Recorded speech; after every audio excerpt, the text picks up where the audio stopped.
ব্রাজিলের বেলেম শহর, যে শহর এখন COP30 জলবায়ু সম্মেলনের কেন্দ্রবিন্দু, সেই শহরই রূপ নিয়েছে আদিবাসী ও জলবায়ু কর্মীদের এক বিশাল বিক্ষোভ মঞ্চে।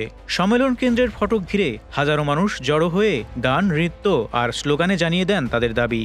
উঁচু কণ্ঠে বারবার ধ্বনিত হয় তেল, কয়লা ও গ্যাস, এই তিন শব্দ লেখা তিনটি বিশাল কফিন নিয়ে বিক্ষোভকারীরা এগিয়ে আসেন, যেন প্রতীকীভাবে জানিয়ে দেন জীবাশ্ম জ্বালানির মৃত্যু চাই।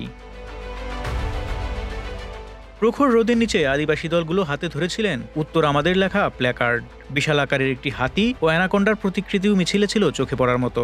2021 সালের পর এবারই প্রথম কপ সম্মেলনের বাইরে এভাবে জনসমাগমের অনুমতি মিলেছে, কারণ এর আগের 3টে আয়োজন হয়েছিল এমন দেশগুলোতে যেখানে রাস্তায় জলবায়ু বিক্ষোভের অনুমতি ছিল না। এবার তাই বহু মানুষের জমে থাকা খুব ফেটে পড়েছে রাস্তায়। বিক্ষোভে অংশ নিয়েছিল ব্রাজিলের ফেডারেল ইউনিভার্সিটি অব প্যারার থিয়েটার গ্রুপ হাইড্রা ড্যান্স। এর সদস্য তুগা সিন্তিয়া বলেন, আমরা এখানে জীবাশ্ম জ্বালানির অন্ত্যেষ্টিক্রিয়া আয়োজন করেছি। কপ সম্মেলনের তত্ত্ব ও আলোচনা যথেষ্ট দেখা হয়েছে, এখন সময় কাজের। এ বিক্ষোভে শুধু ব্রাজিলের আদিবাসীরাই নয়, দেশের তরুণেরা, বিভিন্ন দেশের জলবায়ু কর্মী ও অধিকার কর্মীরাও যোগ দেন। সামোয়া থেকে আসা জলবায়ু কর্মী ব্রায়ানা ফ্রুয়েন বলেন, এখনও জীবাশ্ম জ্বালানি পোড়ানো হচ্ছে। আমরা জানি জলবায়ু পরিবর্তনের ক্ষতির সামনের সারিতে বেঁচে থাকা কত কঠিন। আর ব্রাজিলের বেসরকারি সংস্থা 350-এর সদস্য ইলানের ভাষায় ন্যায় বিচারের জন্য জীবাশ্ম জ্বালানির অবসানের দাবিতেই আমরা মিছিলে জড়ো হয়েছি।